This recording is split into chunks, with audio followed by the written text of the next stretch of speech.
What's going on, guys? My name is Johnny, and in today's video we're going to learn how to make a boomerang within a Canon camera. So first thing you're going to want to do is you're going to want to change the settings on your Canon camera, in particularly the drive mode. So I'm using here a Canon 80D, and we have a drive mode right here at the top. If you're using a lower base model, you're still going to have this drive mode available. It's just probably going to be in your menu settings. So what we're going to do is we're going to change our drive mode to high speed continuous. What this is going to allow us to do is take pictures at a very, very high speed. You're going to want to take about 15 or 20 photos of that subject, and after you've taken some pictures of your subject at a very high rate, from there we're going to import our photos into Lightroom, we're going to edit them, and we're going to export them onto our desktop. From there we're going to import them into Adobe Premiere. That's where the fun begins. Alright, so what we're going to do is we're going to open up Adobe Premiere. We're going to create a new project. We're going to name this Boomerang. We're going to save it to our desktop, just so it's easy to access. Desktop, okay. Now we're going to find our folder that we've exported our JPEGs from Lightroom. I have them saved on Boomerang, so I'm just going to go ahead and drag and drop these into our project file. From here, we're going to create a new sequence. There's a custom setting already as digital SLR. Obviously, it's a DSLR setting. We're going to make it a 1080p composition at 24 frames per second. We're going to rename it Boomerang again, and now we have a sequence. From here, we're going to select every single one of our pictures that we want to use. We're going to right-click, and we're going to click on speed and duration. From the speed and duration, we're going to type 0.05, or we're going to press OK. From here, we're going to drag our images into our sequence, and as you'll notice, they're super zoomed in because our composition is 1080p, and most likely our pictures are around 6K, hypothetically speaking here. We're going to click on a picture, we're going to edit it. We're going to rotate it at 90 degrees.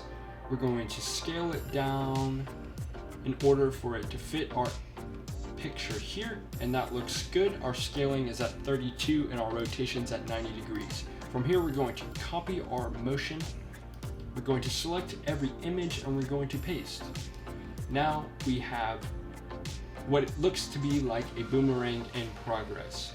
So as you'll notice, it's about 5 seconds long, and that is fairly okay. From here, we're going to not use we're not going to use every single image here. What we're going to do is we're going to highlight, I would say, about the last half. From here, we're going to right click, we're going to hit nest. What this does is basically compiles every single image into one movie clip. We're going to type boom 1, and now we have that. From here, we're just going to save our project just to be safe, and we're going to click on boom 1, and as you'll notice, the nested sequence opens up every image there. So we're just going to go back to our boomerang project. From here, we're going to click on make sub sequence. From here, we're going to click on it again, and it looks really good. So what we're going to do is we're just going to copy this exact thing. We're going to paste it right next to it. We're going to line them up directly next to each other. We're going to right click, and we're going to hit speed and duration one more time. We're going to reverse the speed, and now what we've done is everything that's played before, it's basically just going to reverse the speed and play it again. From here, let's just take a look and see what it looks like. Very nice. Okay, and I'm very happy with that. So what we're going to do is we're just going to zoom in all the way to the end of the sequence. We're going to hit out. What I like to do here is at the end of the sequence, we're going to click over one keyframe to the left. So basically what that does is it prevents a black screen at the end, because typically when you export a video, there's a little keyframe that's black at the end of the screen. And so if we go one keyframe back, it gets rid of that. So we're going to export our settings here.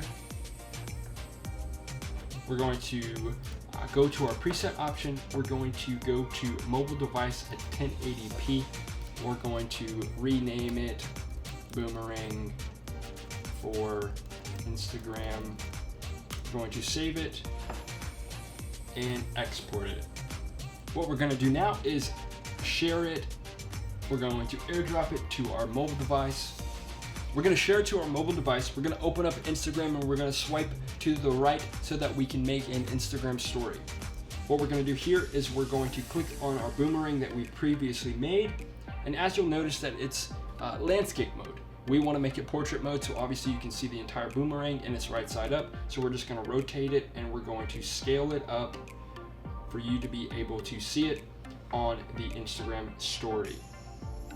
So there you have it. Now we have a beautiful boomerang for Instagram made out of high quality JPEGs from a Canon camera. So we're just gonna upload this to our story and we're gonna take a look at what it looks like sitting on our profile. There it is, guys. If you guys have any questions, please don't hesitate to drop them down in the comments below, and I'll see you guys next time.